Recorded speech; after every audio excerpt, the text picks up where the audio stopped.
Am I visible? Am I slanting? Should be okay. Is there anybody watching? Yeah. You never know. Some people might get on. Never. Okay, it's the Mishnah on the top of your Zion and Aleph. It speaks about, again, different psulim that relate to the schach. Where's the coffee? I need this.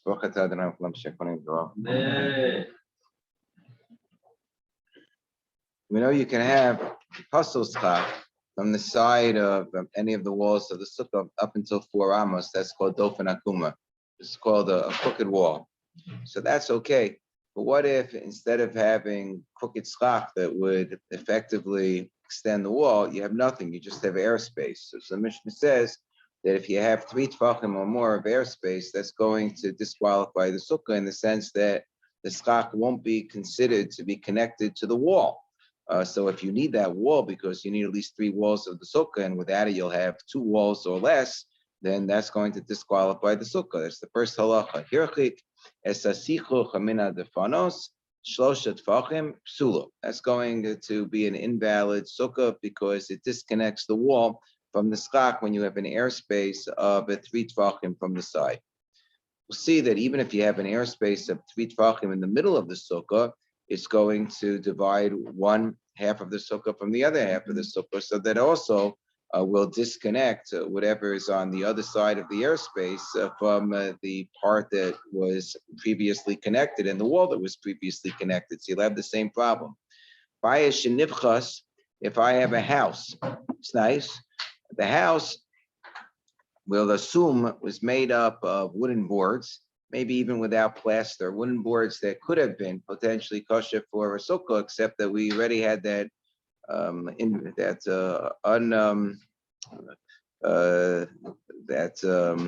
unobtrusive I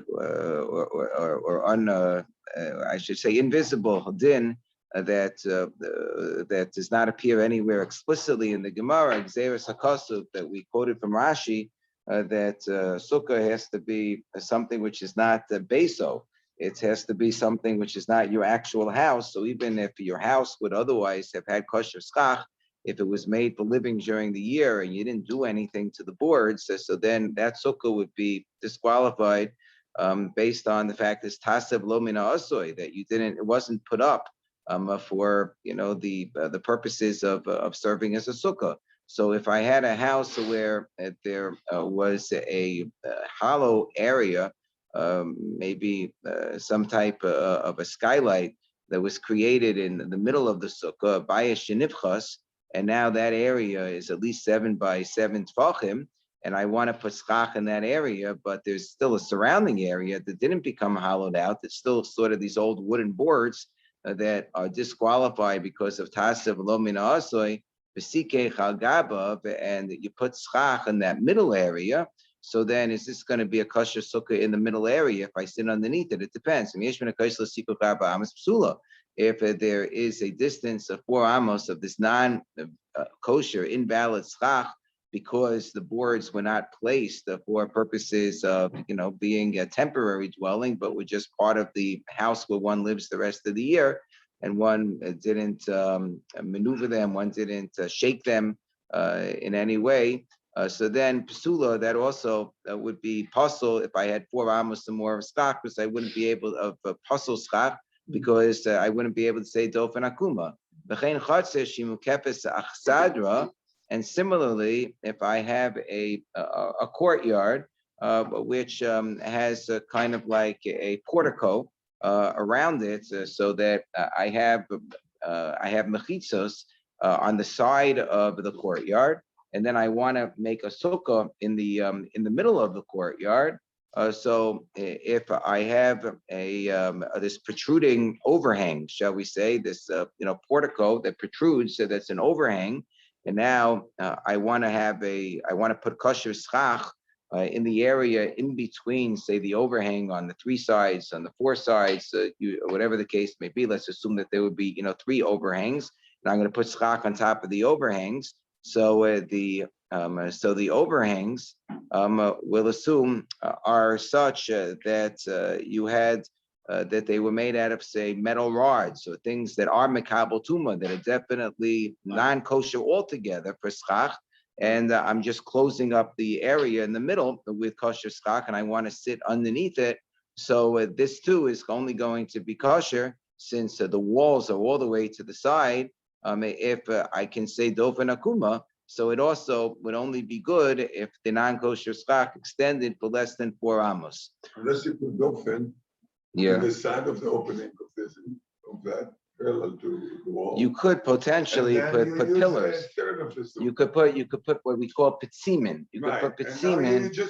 Right. So that's the Gemara is going to say that you can create a new wall. So I don't have to worry about the overhang because I'll just put a new wall underneath the overhang. But here I put pitzimin. I put pillars which are less than 3 tvachim from each other. So that's a possible solution. But here we're talking about when you don't have pitzimin, you don't have those pillars. We're going to talk about that possibility in the Gemara. Sukkah gedayla shekifua bedavar she'ein mesachachim bo. If you have a large sukkah, well, what does a large sukkah mean? A large sukkah means that it's going to be more than seven tefachim, right? So in yesh tachtav, so if you surrounded it, this is again the idea that we're talking about. If you have pasel schach on the sides, and now I just want to put kosher schach in the middle. So if the non-kosher schach, which is on the sides, is like I have an overhanging roof or something like that, like we often do that. Let's say you build a sukkah on your deck. So on one of the walls of the sukkah, I mean, nowadays we do it in such a way that's more foolproof. We generally have sukkahs that are 4 walls, so you don't necessarily even need that wall altogether. But if I really needed the wall that was on the side of my house, but I have this roof that protrudes from one of the walls, so I need that roof to be less than 4 amos. If that roof is going to extend for 4 amos, then that wall is not considered to be existent. It's not considered to be attached to the sukkah. I can't say dofen akuma. So yesh taktav abba amos, if I have a distance underneath the non-kosher schach protrusion, like my roof's protrusion, so then that area, so then that's going to cause the wall to not be connected to the rest of the sukkah. If I only have 3 walls altogether together with that wall, psula, so then the sukkah is going to be possible. So now the Gemara says, Kol hani lameli, why do I need all of these different examples? Why don't we just say there's a din of dofen akuma? I could say there's a din of avi apostle that I can't have 3 tvachim or more of airspace. It's going to divide the sukkah. And by the way, in terms of non-kosher schach, you can only have from the side up until 4 amos, period. Why do I need all these different cases? So kol hani lamali. So sricha, you need all these cases. Diashmin and bayis shenifchas. So if I would have only had the case of bayis shenifchas, I would have said the reason why that's no good is because mishum dahani mechitzos lebayis avidan. Because these mechitzos, or I could say the reason why I would say dofen akuma, if it was 4 amos, if it was less than 4 amos, is because because originally speaking, the mechitzos, meaning what I'm going to use as the extension of the mechitzos, namely the boards that are on the side of the roof, they were originally made for the mechitzos of the sukkah. So now it was for the mechitzos of the house. So now that I want to turn the house into a sukkah, no big deal, because I can say that since it was all built to surround and enclose, the house to begin with. So even if the boards on the side can't count as kosher schach, they can certainly count to extend the mechitza of the houses, since they were built for the purpose of enclosing this area. But if I have a large courtyard where there are walls on the side, which are not the walls that are directly within the sukkah itself, the sukkah is just going to be in this middle area where I'm connecting the kosher schach to the overhangs, which are around the area of that are protruding, kind of like these overhang protrusions around the area of the courtyard. These mechitzos were not made for the purpose of serving as a wall for the sukkah. I'm just creating a new sukkah in the middle. the overhang was to go on the houses which are on the side of the courtyard. They're protrusions of the roofs of the houses on the side of the courtyard. They weren't made for my sukkah, so I might say they can't count as extended walls for my sukkah. Emalo tzricha. So that's why I need that case. V'yashmin and hani tarti. And if I only had those cases, I would say mishum the sachachan skach kosherhu, because at the end of the day, the boards that are extending are boards that, as we've discussed in the machlokas in between Rabbi Yehuda and Rabbi Meir, wooden boards that technically are not mekabel tuma, and that they really, could have been used for sukkah, for sukkah had they been put down for that purpose originally, of a sukkah gedayla. But if I have a sukkah gedayla, the sheikifua v'dava she'masachachin bo, where I am placing on the sides of the roof a material which is downright 100% disqualified from being used for a sukkah. So the sukkah schach pasol who ema lo, I might think that in that case for sure it would be no good. For sure in that case I would not be able to say dofen akuma if even if the area was less than 4 amos. It's 3. I would say no. Even in that case, where I'm dealing with a schach which is 100% non-kosher, I would still be allowed to say the principle of dofen akuma. Fine. So that's so no matter how bad the schach puzzle is, and even if it wasn't originally intended for what you're carving out as the sukkah area, you're still going to be able to say dofen akuma. Okay. So Amar Rabba Ashkachtinu the Rabbanan de Beirav the Yasvi Ka'amri. So Rabba said, I found that the Chachamim from the base medrash of Rab were sitting down and learning, and they said in the name of Rab, the Rab has the following shita. Now we're going to see there are 2 versions of what the shita of Rab is. This is the shita that we hold like halacha l'maisa, just so no one should get confused. And it's the principle that we're all familiar with when it comes to sukkah. What's the principle? That we have the case of our Mishnah of a posel b'shlosha. If I have airspace, it's always going to divide the sukkah into 2 whenever I have 3 tvachim of airspace, whether it's from the side or whether it's in the middle. Schach posel ba'aba. But similarly, if I have non-kosher schach, it's going to divide a sukkah into 2. Not if it's from the side. From the side, I'm going to say dofen akuma. But if it's in the middle of the sukkah, and it's not, let's say, within 4 amos of one of the sides, in the middle of the sukkah, if I have schach pasol, I have, let's say, metal beams that take up 4 tvachim of width, that's going to divide my sukkah into 2, and it could therefore invalidate my entire sukkah if I don't have walls to, let's say, the side of this 4 tefach wide non-kosher schach, so I would need to have a kosher, area of schach and 3 kosher walls that would extend from the other side of from either side of the non-kosher schach, but it's not going to be able to connect to the schach on the other side and the wall that would be on the other side. V'amina lahu, Anna, and I said, this is Rabbah talking. I said, wait a second. Other the post of Shlosha minalahu. How do I know that airspace is going to invalidate the sukkah if it's 3 tvachim wide? That's a Mishnah. Great. Mishnayos. We all respect Mishnayos. We start off, we learn Mishnayos before we get to the Gemara. Great. The Tanan Mishnah says, great. But schach pasol, tell me, show me, where in the Mishnah does it say the schach pasol invalidates with 4 tvachim? No such Mishnah. No such. We're familiar with the halacha. We're only familiar with the halacha because Rav came up with it. So we're saying, what are you imposing these chumras upon us? There's no such halacha that we get from the Mishnah. In the Mishnah, we have a different shear for invalid schach. You know what the shear of invalid schach is in the Mishnah? 4 amos. 4 amos is a lot more than 4 tvachim. You need 6 tvachim in an amma, right?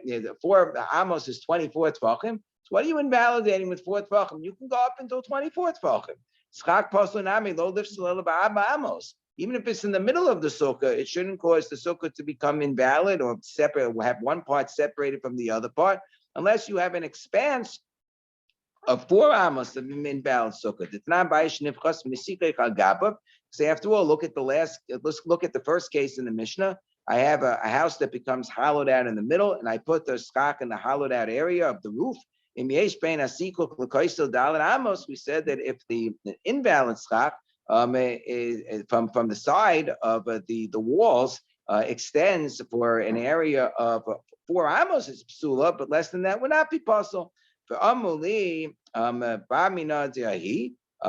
and they said to me when I posed this objection, says Rabbah. So the smarty pants, the Talmidim in the base medrash of Rab said to me, nah, don't pay attention to that. That's a different din. The Rabbi Shmuel Amri Travayo, the fact that you can go up until 4 amos, that only works from the side. That doesn't work in the middle.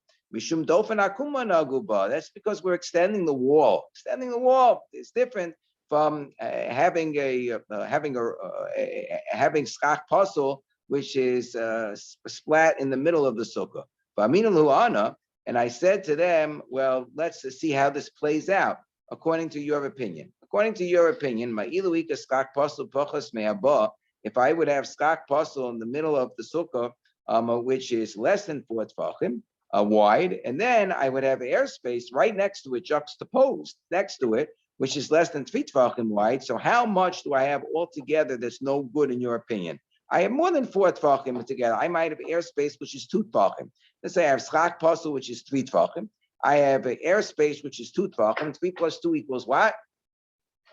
Good. Just want to make sure everyone's awake. 3 plus 2 equals 5. I then have 5 tefachim, so that's more than 4 tefachim. So nonetheless, despite the fact that that's going to be 5 tefachim wide, you're going to say it's kosher because I don't have a 4 tefachim skak puzzle in one place, and I don't have 3 tefachim of airspace in one place. So even though altogether it's going to add up to 5 tefachim, you're going to say it's kosher. But according to you, that skak puzzle invalidates if it's 4 tefachim wide. If I would have 5 tefachim, that same 5 tefachim I would fill up with non-kosher skak. So what are you going to say? You're going to say psula. You're going to say it's no good. So your whole approach presents a conundrum. The airspace, which is so bad that it invalidates when I have even 3 tefachim of airspace, right? According to you, according to everybody, so that's going to be, so strict. So that should be at least that should be at least as strict. Kiskak posel haposel be'abad should be just as bad as if I would take that original 3 tefachim of invalid skak space, and I would add on another 2 tefachim of invalid skak, so I'd have 5 tefachim of invalid skak. That for sure would be puzzle. So if instead of adding on 2 tefachim of skak puzzle, I add on 2 tefachim of airspace, so for sure that should be even worse because airspace is more severe than skak puzzle because it invalidates even with only 3 tefachim as opposed to skak puzzle, which invalidates with 4 tefachim. So therefore, your whole approach just doesn't make any sense. It's just not logical. And they said to me, wait a second. If you think we're not logical, you're not logical. Let's look at your psul. Your psul is 4 amos. Great. You say, let's be consistent. Just like skak puzzle, in order to invalidate, it has to be 4 amos. If it's from the side of the wall, so too it needs to be 4 amos to invalidate in the middle of the sukkah, the middle of the roof of the sukkah. So according to you as well, how is it going to play out? If I had 23 tefachim or skak puzzle, a little bit less than 4 amos, I had another, let's say, 2 tefachim of airspace right next to it. So now I'm going to have a total of 25 tefachim, right? Which is going to be a little bit more than Abba Amos. According to you, what's it going to be? Kashera. It's going to be kosher because you're going to say dofen akuma with respect to the 23 tefachim because it's less than 4 amos, and for the airspace, you'll say it's a nothing. It's only 2 tefachim of airspace, so it doesn't invalidate the rest of the sukkah. Even though I have an expanse of 25 tefachim and more than 4 amos that's not covered by the 1 scintilla of kosher skak. Malya b'shpodin, but if instead of having the 23 tefachim of non-kosher skak and the 2 tefachim and the of airspace, I would have 25 tefachim of metal spits of clearly non-kosher skak. What would you say? You would also say that's psula. Oh, so why don't you say exactly the same argument that you posed to us? Lo ye ave aposta b'shloisha, that the airspace, which is more severe, that it invalidates with the only 3 tefachim, certainly should be treated as severely as Kiskach Poso, Haposo Be'aba Amos, which requires a full Abba Amos, according to you, in order to invalidate the Sukkah. And if I would have 23 Tvachim of Skach Posel, I had another 2 Tvachim of Skach Posel, that's no good. But if I had another 2 Tvachim of airspace, that would be good, according to you, right? So why shouldn't it be as bad as Skach Posel supposed to be Abba Amos? What about adding Dofen Kuma and space? Well, that's what was going on over here. This could even be a Dofen Akuma case. Right, and he would say Dofen, he would say this, that this is fine. He say it's perfectly fine, despite the fact that from the side of the wall, I'm going to have an expanse of more than 4 amos where I don't have 1 scintilla of kosher skak. It would still be okay, according to Rabbah. Faminalu, and Rabbah said, I explained to them that is totally different. You don't get it. Anna, hi, my Bishlam. What are you talking about, you guys? Bishlam Didi. As far as my sheet is concerned, it all works out because I never claim to be logical.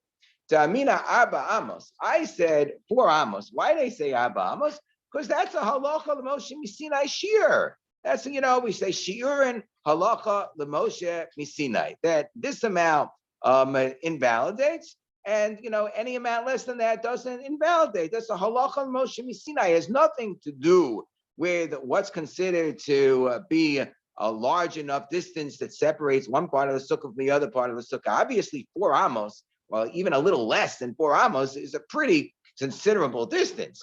But nonetheless, it's just, this is the shir, halacha l'Moshe Sinai. It's nothing to do with, I'm logically extending the wall of the sukkah and this dofen, akuma. No, this is like any other shir. Shiurin, halacha, l'Moshe Misinai, shiurin, chatzitzin, mechitzos, whatever the halacha, machine, l'Moshe Misinai, mishum shiur, v'lav shiurahu. And if I don't have a full 4 amos of skak pasul, I don't have a shir. Hi, lav shiurahu. However, if I'm going to put together 23 tvachim of skak pasul with 202 tvachim of airspace, so I can't connect the 2 of them, because they're 2 different measures of shiurim. Whenever I have 2 things that are 2 measures of shiurim, they never connect together.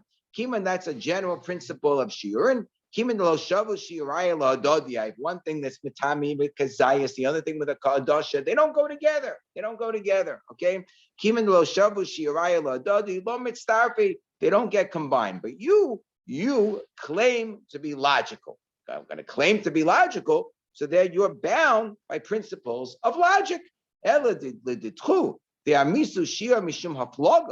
saying that, well, yeah, the 4 amos, that's only on the side because there's this idea of a crooked wall. But otherwise, if it's going to be in the middle of the sukkah, it's not, that there's this magical shear of 4 amos. I look at what's considered to be a disconnect. If it's airspace, the disconnect is smaller, it's 3 tvachim. If it's skak pasul, the disconnect has to be a little bit wider, 4 tvachim, in order to disconnect from the kosher skak on this side, from the kosher skak on the other side. If they're both based on there being a disconnect, so however I end up with that disconnect, I have a disconnect. Mali is spolig b'skak pasul, Mali is spolig b'skak pasul ba'avir. What difference does it make if the disconnect is created through invalid skak, or whether it's created through a combination of invalid skak and airspace? If you hold that there, whenever I have 3 tvachim, whenever I have 4 tvachim, it's going to be a disconnect. So then it shouldn't matter how I add up in order to get to that measure. So Amalei Abaye. So Abaye then said to Rabbah, well, Lamar, remember Abaye was the Talmud of Rabbah. He said, Lamar, according to you, Nami, Nihidlo Shavu Shiurayu, even if you say that you don't have to be logical because you are just articulating different shiurim, that I have a 4 amos shear, it's not based on logic, so therefore it doesn't connect with the 3 tepak shear of airspace. That's true if I have a large sukkah. That's true if I have a large sukkah. The din is that in a sukkah gedolah, I have plenty of extra space to deal with. So I can afford to say that I can have airspace up until 3 tvachim, and I can have a non-kosher skak up until 4 tvachim. But if I have a sukkah ketana where the whole thing is only 7 by 7 tvachim, so then the din is you don't get to say the majority of your roof for a sukkah ketana what is the can be minimum? non-kosher. So the What's the minimum is minimum? 3 tefachim. It's going to be So 3 now tefachim, 3 plus both 3, for 14, 17. correct, both for the airspace Yeah. and forget the 17. Forget this isn't in Dofen Akum. We're talking in the middle of the sukkah. Okay. Both for the airspace and for the non-kosher skaka, the shear is up until 3 tefachim you can have. If you have 3 tefachim or more, that's going to invalidate the sukkah. The shear is going to be exactly the same. The disqualification of airspace and the disqualification of skak puzzle is going to be exactly the same shear when it comes to a sukkah psula. Anytime you don't have lavud, that's going to divide a sukkah psula. I can't have a majority of space that's going to be skak puzzle because the whole thing is only 7 tefachim. I can't go up until 4 tefachim, right? So basukkah kitana milo shavu shirayu. There, the shear is exactly identical. So when it comes to a sukkah kitana, I no longer have a lavud anymore. So then I should connect for purposes of disqualifying the sukkah, the airspace, which is a little bit less than 3 tefachim, with skak puzzle, which is a little bit less than 3 tefachim. Let's say I have 2.5 tefachim of one and 2.5 tefachim of the other, that adds up to 5 tefachim. I should say that's no good, and yet you don't say that's no good. So Amalei Hassam, no. The fact that they both have the same shear is not because they have the same shear. Okay, remember I said I don't have to be lodged. Amalei Hassam la mishum deshavu shirai ladadi. The fact that in the sukkah ketana they're both disqualified when they have 3 tefachim, both the avir and the skak puzzle. That's not because they have the same shear. Ela mishum delesi l'shira the sukkah. That's because I don't end up having the minimal shear of a sukkah, because the sukkah ketana I only have 7 tefachim to work with. So if I'm going to take up a majority of that space with something which is not schach, I just don't have a sukkah left. Okay. Here, when I'm dealing with a sukkah gedayla, I have by 7 tefachim of schach. The question is how much is going to invalidate in the middle. But here, the fact that I'm disqualifying, that's not because I'm connecting these 2 invalid shears, because what I have left over in terms of the kosher schach is insufficient. It's a totally different principle.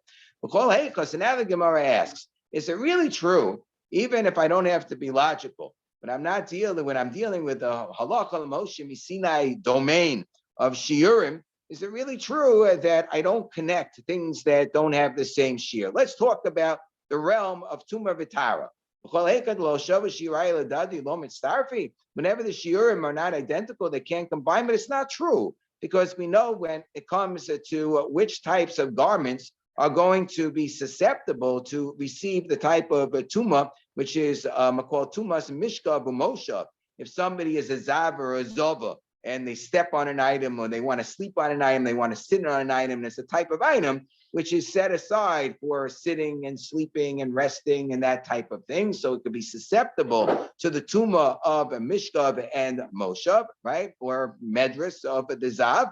So we know that different types of garments have to be different types of measurements in order to be susceptible to that tumah of a zav. Behatanan, Mishnah gives you the different measurements for different types of garments. Habeged, if it's a garment which is made out of cloth, so then it only needs to be shlosha shlosha. It only has to be 3 by 3 tefachim in order to be susceptible to tumas medras. If it is some sort of a garment or item which is hasak, which is made out of goat's hair material, that's sak, abal abba. So then it's a little bit thicker, and we say that it needs to be a 4 by 4 tefachim to be susceptible to tumah. If it's made out of leather, so then that's a little bit thicker yet. So then chamisha, it has to be at least the minimal amount that would be considered to be of significance would be 5 by 5 tefachim. And finally, if it is chmapats, if it is a woven reed mat, so then that's the thickest of them all. And then shisha would have to be 6 by 6 tefachim. But do they ever combine with each other? Like, let's say that I have a sack. I have a garment which is made out of goat's hair, which is not quite 4 by 4 tefachim. Let's say it's 3 by 3 tefachim, and then I add a little bit of beggar, which only would have needed 3 by 3 tefachim to round out the 4 by 4 tefachim. So that does combine. B'tani Allah habeged behasak.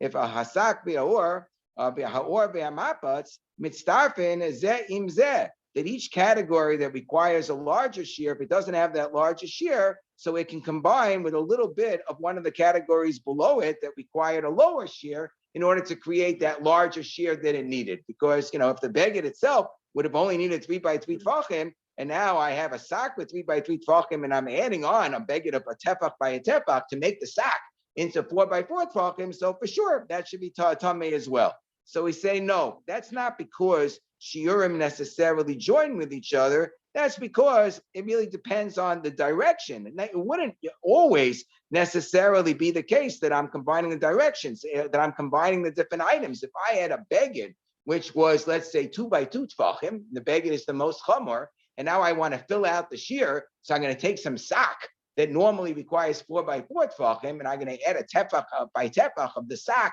so that now this beged is going to be 3 by 3 tefachim together with the sock. That's not going to be susceptible of tumah because of the fact that the sock generally requires a much higher shear. Okay, so it all depends. Am I combining the less severe with the more severe? Or am I combining the more severe to round out that shear with the less severe? That wouldn't work. Hasam tiny time. Rabbi Shimon. Rabbi Shimon says there's a reason for that.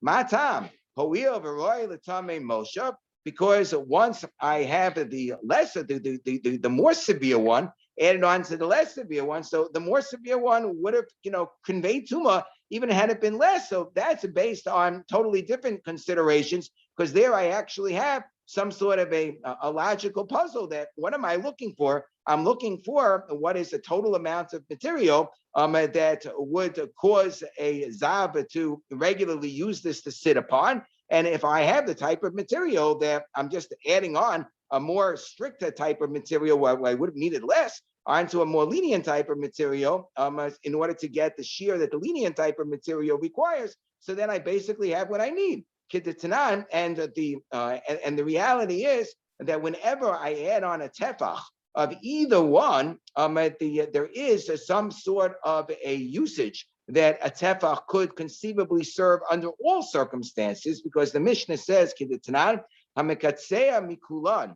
If I would, let's say, even the edges of any of them in order to clip out from any of these materials, I would clip out a very smoothed out area of a tefach al tefach. So even a tefach al tefach from any of these is susceptible for becoming tamei under certain circumstances.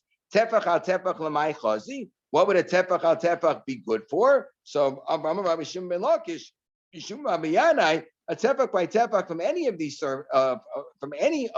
these substances would be able to, under certain circumstances, serve as a moshav for a zav, as a sitting area for a zav in and of itself. Ho'il v'roi litlo, or the word here is litloi, al gabe hachamor, that I can use it as a patch on a donkey saddle. If I had a worn out donkey saddle, where I needed to put a patch, that sometimes you have like a little bit of a tear on your pants. So you put a patch, okay? You should really get new pants. But, you could put one patch if you can't afford a new pair of pants. If you're in Talmud Chacham, the one thing you shouldn't do is put a patch on top of a patch. That just doesn't look good. But, you could do one patch. So on a donkey saddle, for sure. The donkey doesn't have to be so fancy. So you have the saddle is worn out, and for a little area of 3.5 inches by 3.5 inches or so, 1 tefach by 1 tefach. So any of these materials, if it is smoothed out nicely enough, you can use it as a patch on a donkey saddle that a zav will be able to sit on. So that's a totally different consideration, that it has an independent use. So that under certain circumstances, going from the more, when I'm adding on a more severe shear type of item to a more lenient shear type of item, it can close the gap. So in Surah, when they recorded the opinion of Rav, they recorded it the way that we learned it, right? That Rav says in the middle of a sukkah, an area of a width of 3 tefachim of air space invalidates, and an area and a width of 4 tefachim of stock puzzle invalidates. That's the way they learned it in Surah. That's the way we learn it in Chicago too, by the way. But in the Hardah, they had a different version of Rav. In the Hardah, Masnu Amar Rabbi Yehuda Amar Shmuel, they had a machlokis between Shmuel and Rav.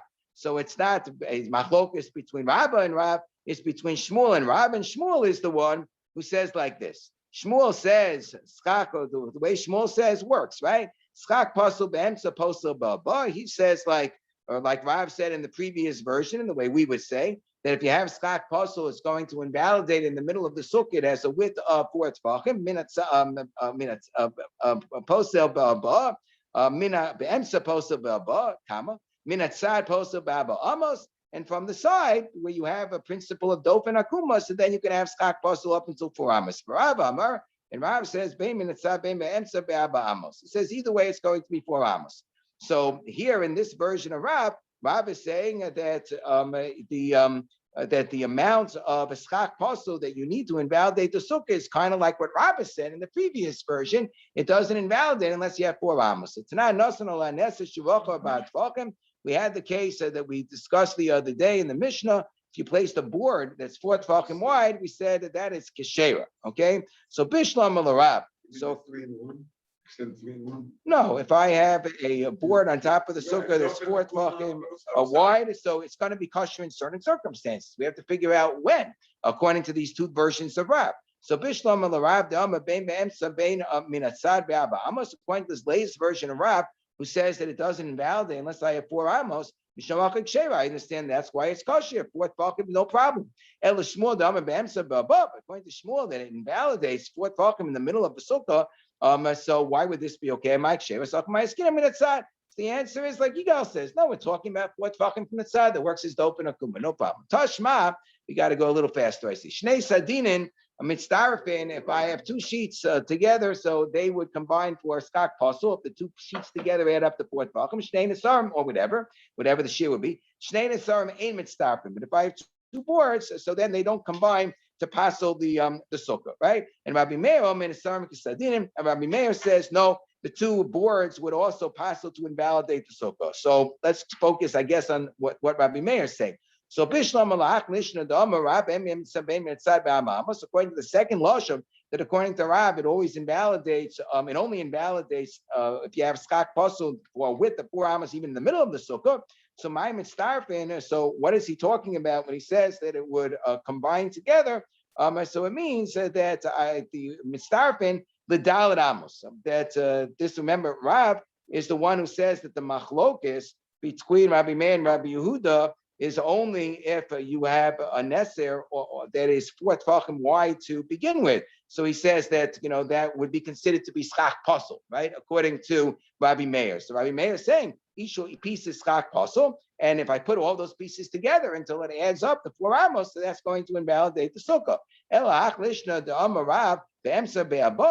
the lashon, the Rab says that it already invalidates the sukkah when you have a 4 tefachim piece. So hechidami. So what does Rabbi Meir need to see it all together? What does he need? That I'm combining the different pieces together.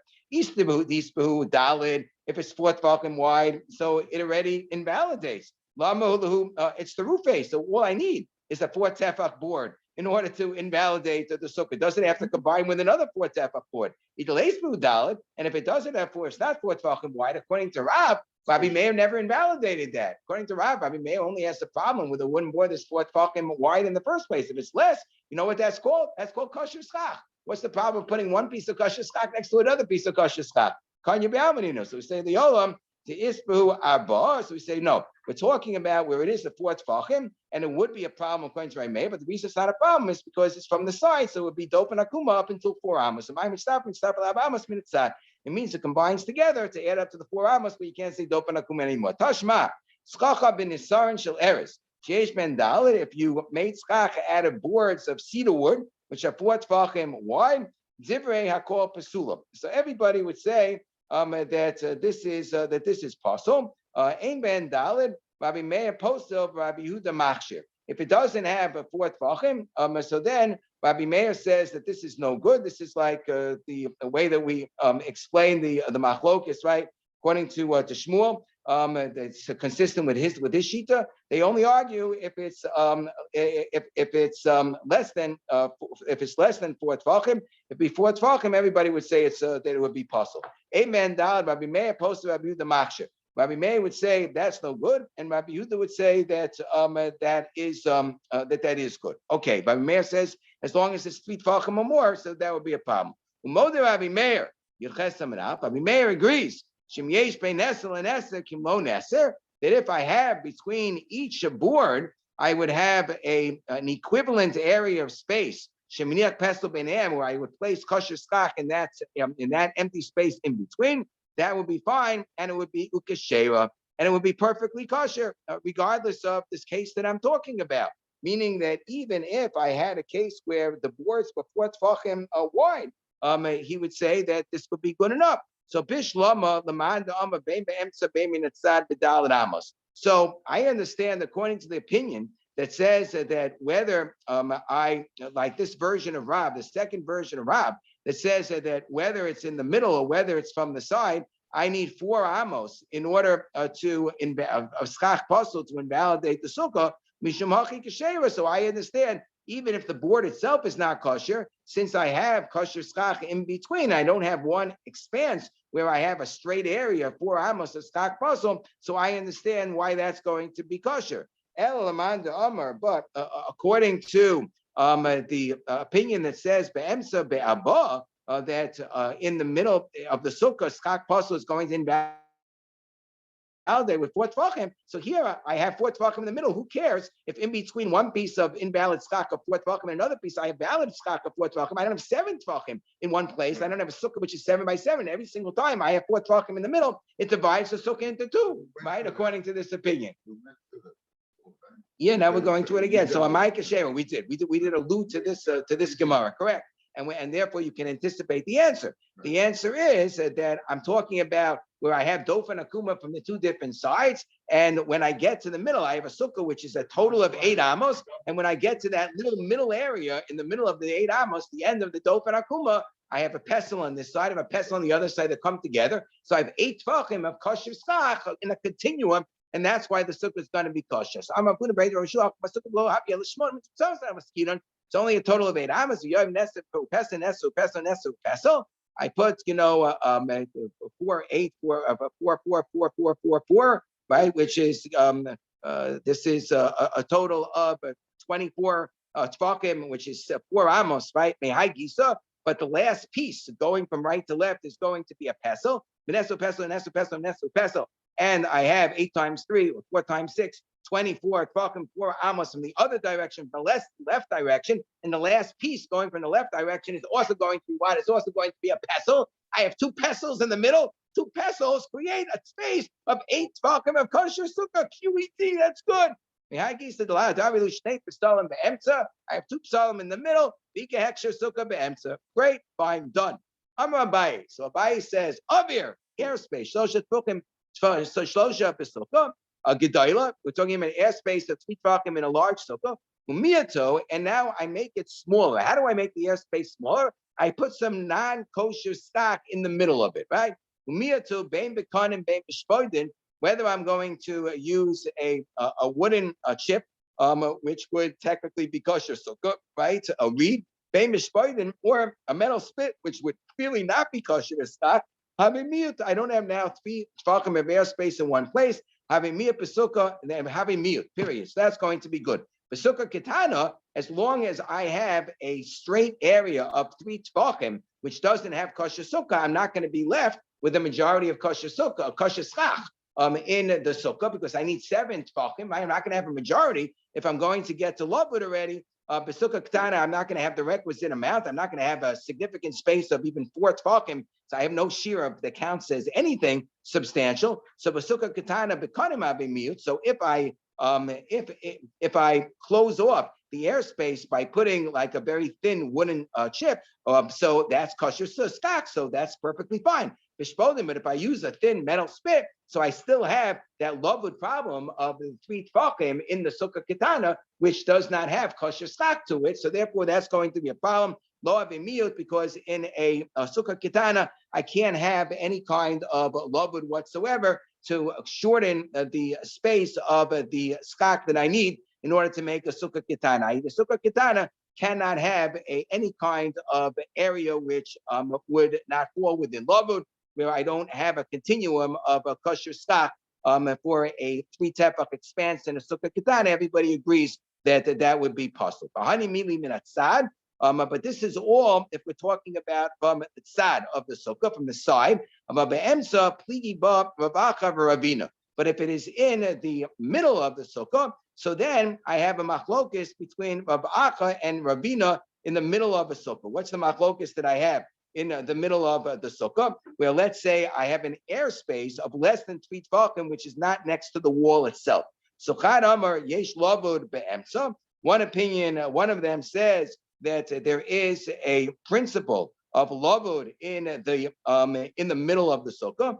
Chad Amar Ein Lavud Be'emsa. And the other opinion says that there's no such thing as lavud in the middle of the sukkah. If I had airspace that was in the middle of the sukkah, even if it's less than 3 tefachim, it's going to be a problem. That would be a very, very stringent shita. Like if we had, a strip in the middle of your sukkah, you had a long line from one end to the other end of airspace that was only, let's say, 1 tefach or something. So according to that opinion, that would divide the sukkah into 2, because we don't apply this principle of love to say that you have up until 3 tefachim where you can have airspace in the middle of your sukkah and it's not going to invalidate your sukkah. We rely upon that all the time. Especially, I go around before sukkahs and I look at like the makeshift, restaurant sukkahs that are created, and a lot of them have like little air spaces, here and there or whatever. As I just measure them to make sure that they don't add up to 3 tefachim. But according to one opinion, if I have any strip of airspace that goes across the entire sukkah, it's going to divide the sukkah into 2. So my time in the mandama yesh lavud be'emsa. So let's look at the lenient shita. What's the basis for the lenient shita that we could apply the principle of lavud, that you can have up to 3 tefachim of airspace even in the middle of the sukkah? Our Mishnah was only talking about the side of the sukkah when it spoke about the airspace. How do I know that you can even have less than 3 tefachim of airspace in the middle of the sukkah? The Tanya is a brisa with respect to if you're making like an eruv for a mavoi. I have 3.5 enclosed walls, and I just have to kind of close up that entranceway into the mavoi. I could put a lechi, or I could put a korah, I could put a beam, on top of that connects the 2 different sides of the mavoi, right? So let's say that beam has to be one tefach wide, and it has to go across the entire area. So korah yotzim kaisel seven and gas kaisel acher. If it doesn't go across the entire area, or I have 2 beams, one that starts on one side and one starts on the other side, but they don't quite connect with each other. So as long as you only have a distance of less than 3 tefachim from the one korah that doesn't reach the end, it's within 3 tefachim from the end, or the 2 korahs in the middle, they don't touch each other, but they're within 3 tefachim from each other, then that's good enough. If there's an airspace it's 3 tefachim, that would not be good enough. So I have a proof. The 2 korahs that are going to meet each other in the middle, if they're less than 3 tefachim apart, it's considered like they're close together.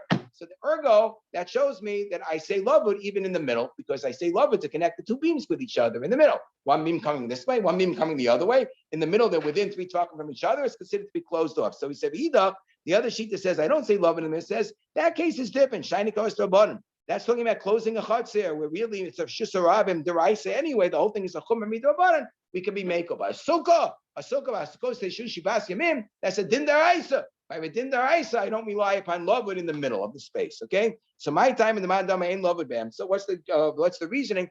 The opinion who says that I don't say lavud in the middle. That's not because I have this case of an aruba. I have like a skylight in the middle of a building and a middle of a room. Let's say aruba shivabayis.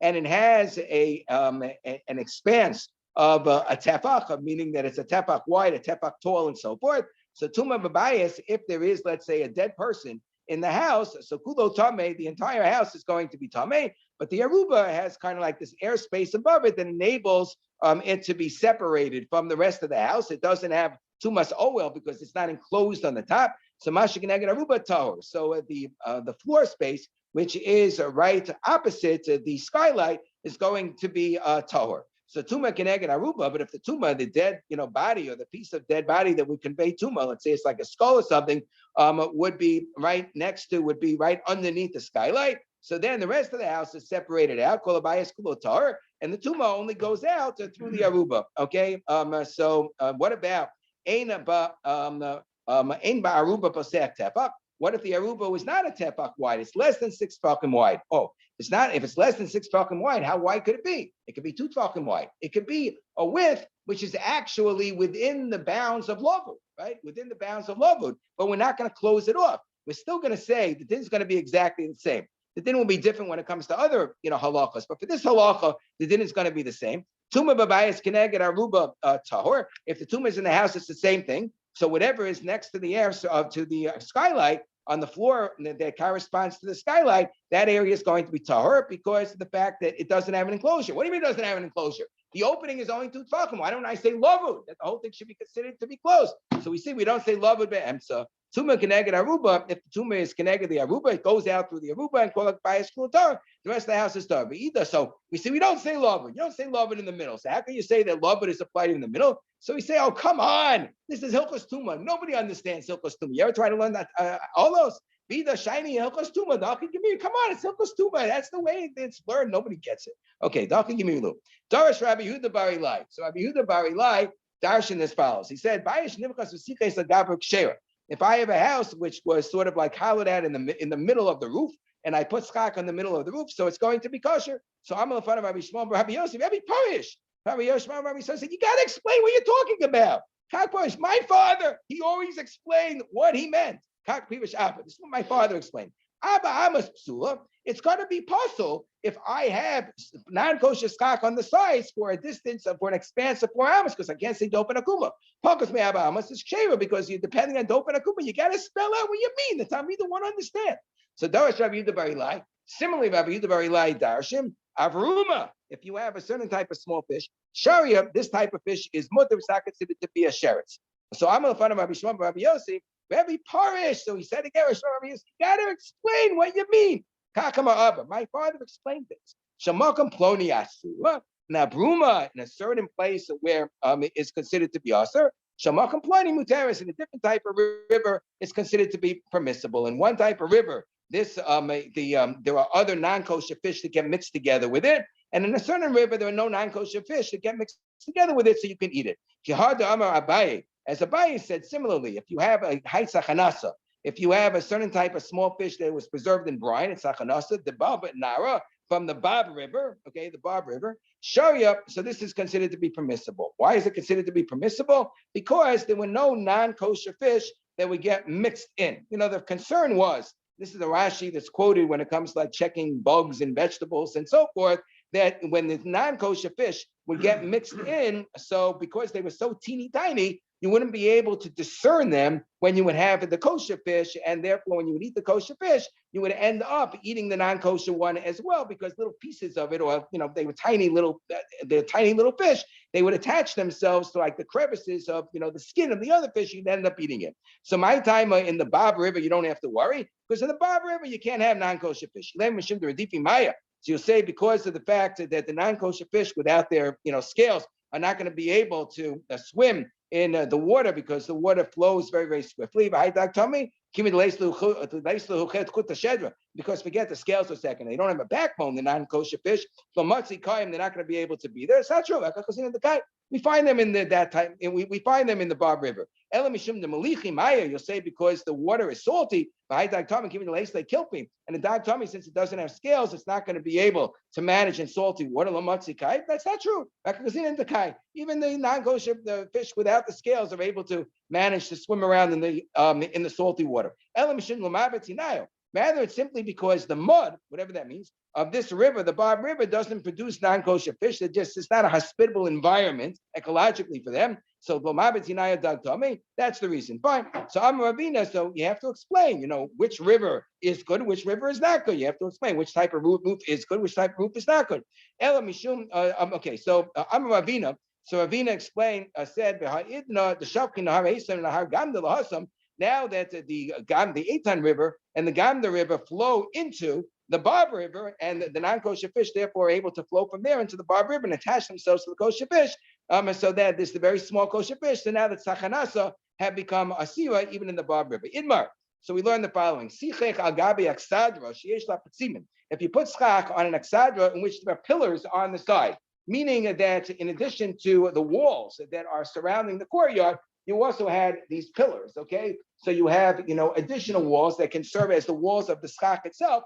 So great, they count as walls of the schach, provided they're within 3 tefachim of each other. And you can say love it, siman, if they so this is assuming that they have they're within 3 tefachim of each other. Rashi spells that out. Sheila Siman, if they don't have these pillars, so Abaye Amar Kasher. So Abaye says that it's still possible for the sukkah to be kosher. Abaye says it can be kosher. Aminam pitikra yored v'sosem, because you can take the roofs and that are protruding, the overhangs that protrude, and it's considered as if there is an invisible imaginary wall that goes down from the protrusions, because we say that the edge of the beams of the roof, they descend and they enclose. Yored v'sosem. Rava says that we don't have this principle of Yored B'Sosem, and we'll obviously ask a kasha, on this from our Mishnah, because the Mishnah sounds like, we don't say Pitikra Yored B'Sosem, right? So Rava says, Psula Law in particular Yored B'Sosem, we don't say that there's like an invisible line that goes down from the overhang, creating an invisible wall that would count as the walls of the sukkah, so you could discount, the non-kosher skak that's on either side. In particular, Yored B'Sosem. He says like that we don't say this principle. So Amalei Rava said to Abaye, where are you coming up with this idea that you could just create an invisible wall? The deduct particular Yored B'Sosem. I'm sorry. So let's say that I have a sukkah, and the sukkah has 3 walls, and now one of the walls disappears, and I just have like a beam that attaches, one wall to the other wall where there used to be a full wall, and now it's just a beam on top. So do I say that beam counts as a roof? That I consider it like an imaginary wall? Now a sukkah only requires 2 walls. So I'm like, no, I agree. A sukkah requires 3 walls. Since I have an open wall on one side, I have an open wall on the opposite side, so people will just be able to walk from one side to the other side. I'm not talking about that situation. So said, but let's say that it seems like they're arguing in the machlokus of Rav and Shmuel. What's the machlokus of Rav and Shmuel? Rav and Shmuel talk about where I have a little the inma aksadra bibika. I have like a little area, little porch area with beams, okay, and a little roof on top, which is called an aksadra in a valley. Okay, that's this picture over here. You have kind of like the 4 legs, okay, and then I have the roofing on top. So do I say it's considered like there's an imaginary wall that goes down from every single side of this area in order to create a mechitza area? So Rav says, yeah, you can carry in the whole thing. It's considered like there are imaginary walls. Now, I mean, in particular, that sounds like Abaye. Shmuel Amar, and Shmuel sounds like Rava. Shmuel Amar, Amos. No, you're not allowed to carry on Shabbos more than Dalet Amos. There are no walls here. There are no walls. There are a bunch of pillars, and there's a roof on top of the pillars, but that doesn't create that doesn't create walls. So lo amin in particular Yored B'Sosem. So I'll leave it to Shmuel Kliyam lo pligi. So according to Shmuel, who says that this does not work, so everybody would agree that according to him, he can only work according to Rava, who says that there's no such thing as Pitikra Yored B'Sosem. Okay, Kipligi Aliba Darab. But you could say, according to within the shita of Rav, so Rava could say that he goes even according to Rav. Rava, who's machmir here, in the case of the sukkah, could say he goes even according to Rav.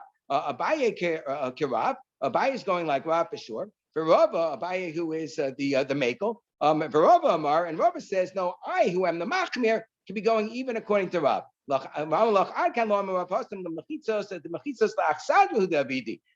the mechitzos, all the pillars and the roof that we have on top, that we are saying is imaginable, that the sides of the beams of the roof are considered like they're going down. Those were designed originally to bound this area. It was built to bound this area. So that's why he's makel. But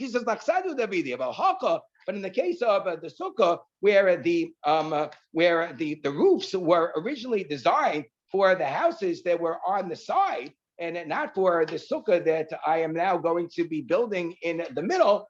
So in this part, right, because these are the walls that we're talking about, that we're going to be using to say that they're considered like they automatically go down. They weren't designed for a sukkah. I decided that in the middle I'm going to create a sukkah, but they weren't designed for the sukkah. They weren't designed to bound that area. So therefore, even Rav would agree with me that in the case of the sukkah, I wouldn't say Pitikra Yored B'Sosem. And we'll stop here because it's 7:45.